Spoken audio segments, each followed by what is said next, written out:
So I think crypto can't turn around until Bitcoin turns around, but I think Bitcoin can't turn around until gold actually starts to underperform, which again, I think it's this year.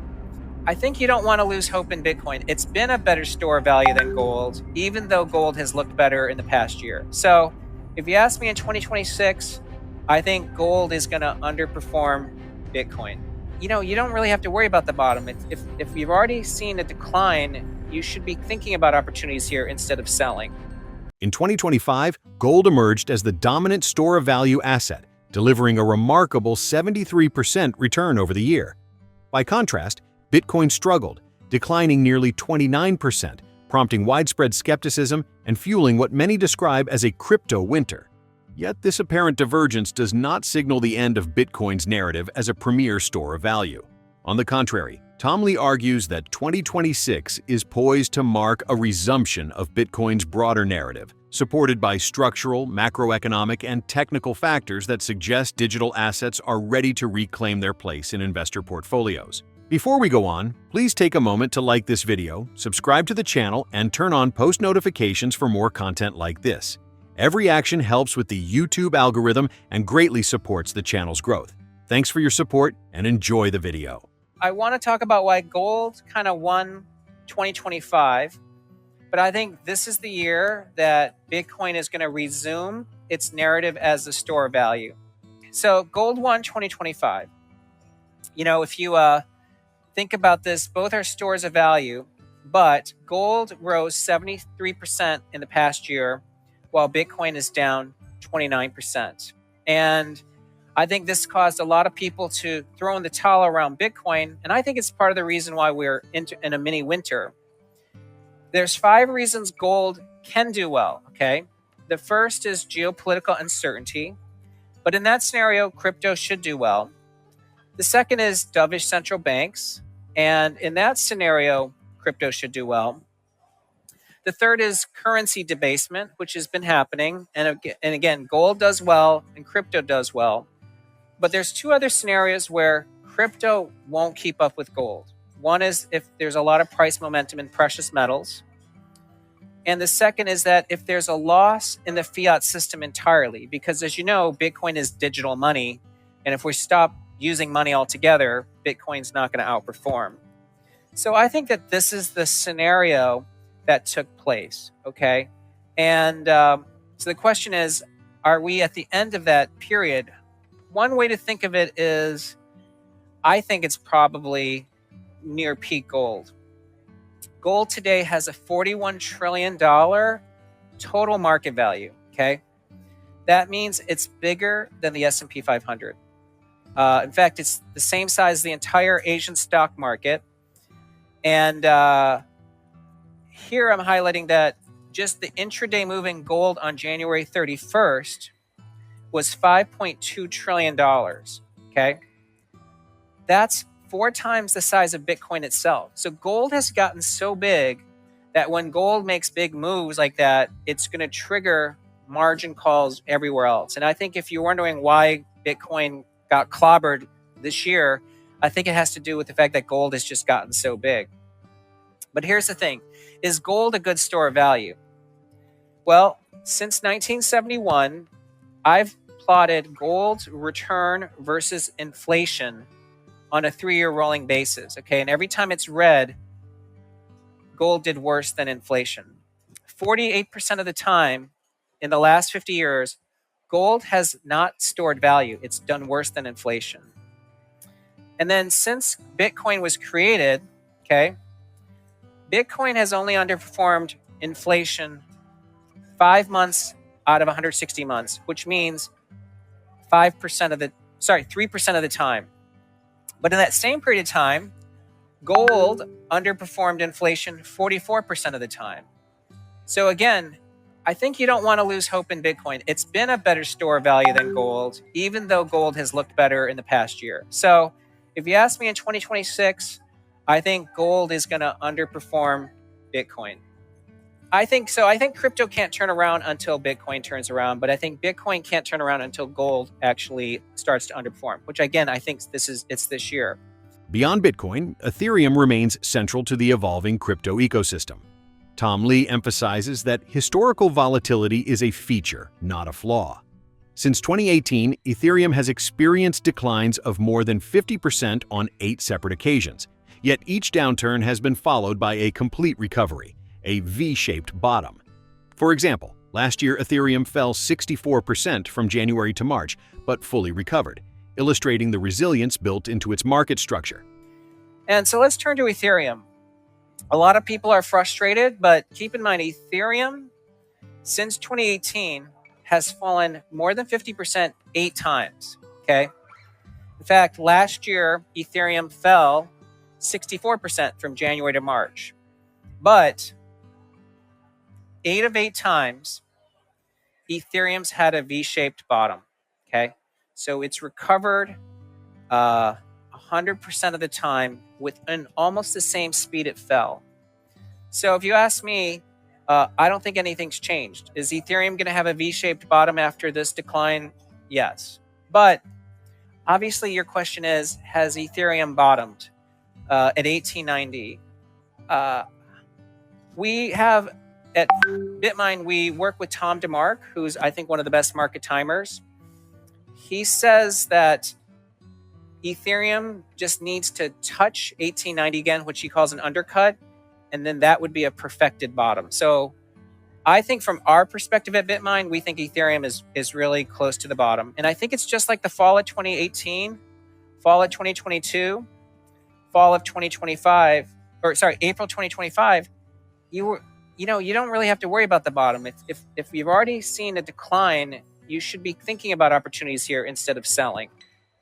And Ethereum has a lot of future drivers. Wall Street is going to be rebuilding its financial system on the blockchain. We've talked a lot about that with stablecoins. There's a whole use case built around AI and agentic AI. And of course, there's a creator economy taking place where creators are going to be using blockchain to really make sure creators get paid. We've been spending a lot of time with Wall Street. I'll tell you one thing that's clear to us. There's still a divide between evangelists at a company versus the C-level people. But Wall Street wants to use public chains. It's obvious to me.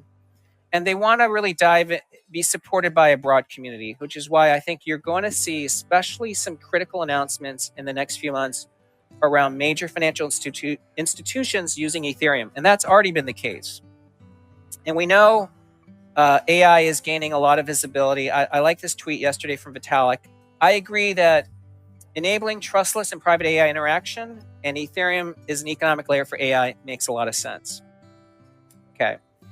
And that gets me to the third part, because this is, of course, the meat of the presentation. I think that you're seeing the rise of dominant DATs, and these DATs are arguably better than having exposure to the layer one itself.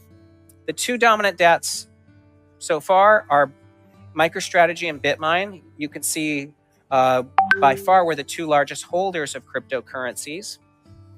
Bitmine around 4.4 million ETH. These two DATs are now 90% of the trading volume of all crypto DATs. So again, dominant.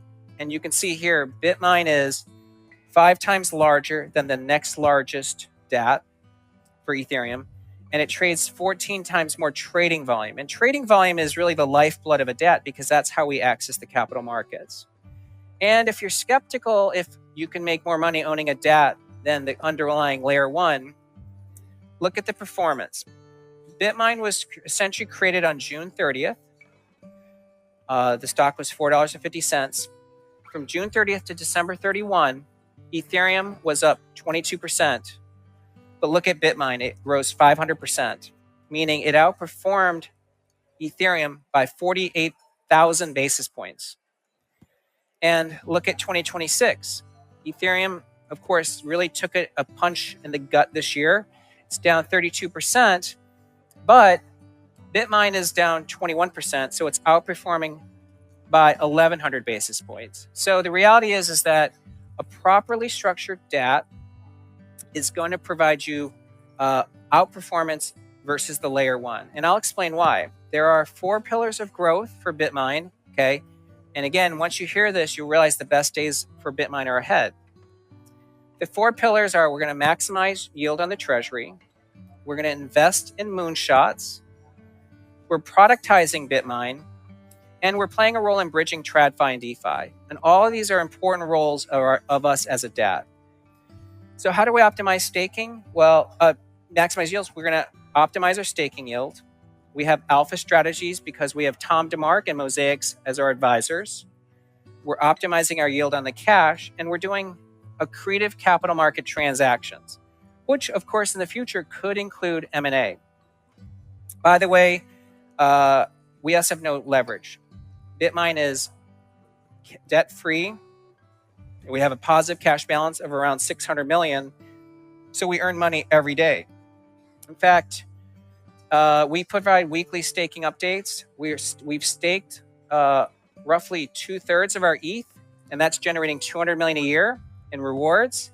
When we're fully staked, it's around $300 million a year. That's about $1 million a day. And if Ethereum gets to 12,000, which I think is reasonable in the next 12 months, then our staking rewards would jump to $2.4 billion. Okay. And as you can see, we're adding Ethereum per share. Our Ethereum held per share is 10 times higher than it was on June 30th. That's the reason why the stock is outperforming, because we're growing your share holdings of Ethereum. We also invest in moonshots. The 2 moonshots are Beast Industries and Orbs. I just want to spend a minute on Beast.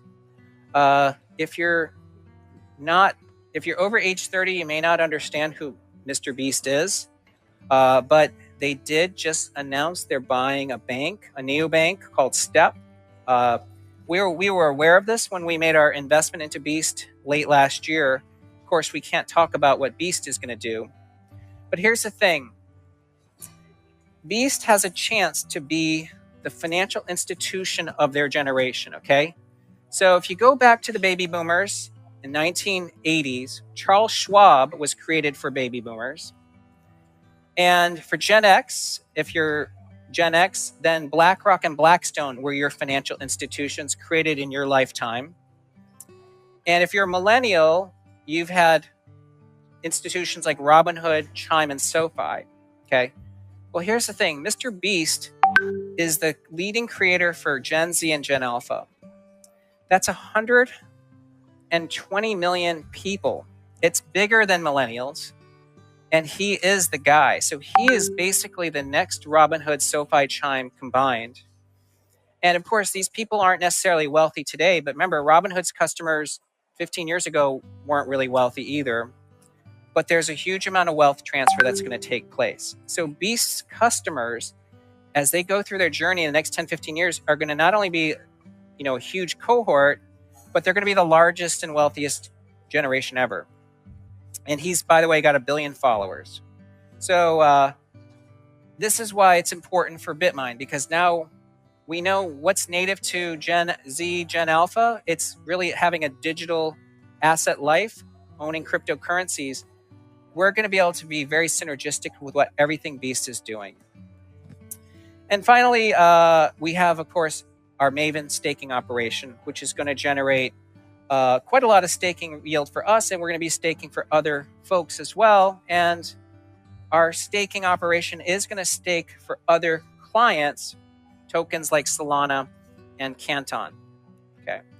So in the final minute, let me just talk to you about the future price of Ethereum. So I think the best way to look at this is still think about Ethereum's price ratio to Bitcoin.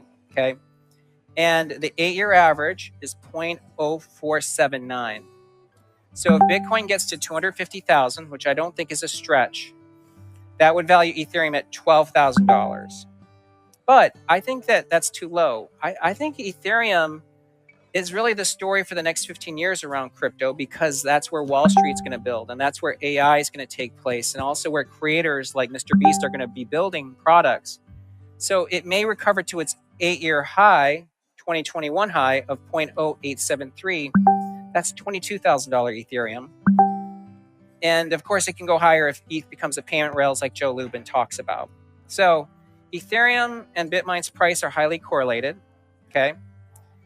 And so if we look at future ETH prices, at $22,000 ETH, Bitmine stock is 500. And at $62,000 ETH, Bitmine's 1,500. So again, the stock, which I'm sure you're frustrated with, but it has no debt, and of course is tied to Ethereum, which is a bright future. So the best days are ahead. Tom Lee's analysis paints 2026 as a pivotal year for crypto markets. Gold, while dominant in 2025, has likely peaked in influence. Bitcoin is positioned to reclaim its narrative as the preeminent store of value, supported by structural cycles, macroeconomic factors, and historical patterns of resilience.